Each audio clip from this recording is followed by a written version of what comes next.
Peki geldim septik şokun tedavisine. Septik şokun tedavisini demin konuştuk. Hadi gelin toparlayalım. Ne yapıyoruz? Yeterli bir havaya ulaşıyor, ventile ediyoruz. Peki sıvı tedavisi hangi sıvı?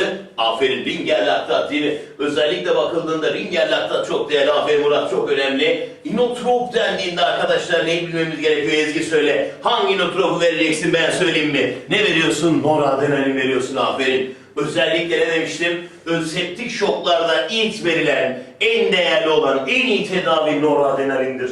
Aman arkadaşlar, çok değerli. Adrenalin ve noradrenalin septik şokta sorulduğunda mutlaka işaretlenmesi gereken ilaçtır. Sakın ha sakın unutmayın. Biri bana septik şok sorarsa ben noradrenalin ya da adrenalin işaretlerim. Yine arterolol bildiğiniz gibi bizim için nedir? Önemli preparat ismidir arkadaşlar. Şekeri kontrol ediyoruz. Enfeksiyon tedavi ediyoruz. Özellikle enfeksiyon ajanlarını antibiyotiklerle tedavi ediyoruz.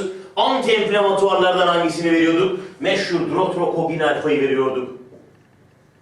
Drothrocogin alfa özellikle protein C rezerviydi. Protein C denmesiydi. Bize ne yapıyordu? Septik şokta azalan protein C'yi yerine koyuyordu. Steroidlerle ilgili önemli cümle şu. Steroid septik şokta enfeksiyonu geçirmiyor. Dikkat! Ne demiştim? Steroidler septik şokta asla ve asla enfeksiyonu tedavi etmezler. Neyi tedavi ederler? Özellikle hastada gelişebilecek sürenal yetmezlik bulgularına engel olmak için verilirler. Lütfen yazalım.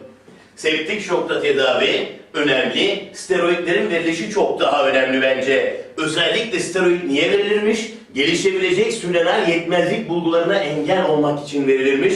Çok önemli bir cümle. Aman aman aman unutmuyorsunuz arkadaşlar. Burayı bitirdikten sonra Schwarz'la yeni septik şokla ilgili önemli tabloyu paylaşmak istiyorum. Diyor ki üstad full kültür alın diyor. Diyor ki inotroplarla ortalama arteriyel basıncı 65 mm civarın üzerine çıkarın diyor. Steroid verecekseniz 300 mg hidrokortizon verin ama hipotansiyon düzelince steroid başlayın diyor, önemli. Hipotansiyon başlayınca steroid başlayın diyor, önemli. Hemoglobin 7'nin altındaysa süspansiyonu ver, düşük molekül ağırlıkla heparini DVT açısından ver, mideyi korup PPI ver diyor. Bunları zaten biliyorsunuz. Olmazsa olmaz şuymuş. Ortalama arteriyel basınç 65 mm civarının üzerinde tutulmalıymış. CVP mekanik ventile değil ise 8'in üstünde, mekanik ventile ise 12 mm civarının üzerinde tutulmalıymış. Altın kural arkadaşlar. Geçen sınav üstad bunu sordu. Bakın bunu ya da bunu mutlaka ve mutlaka sorabilir.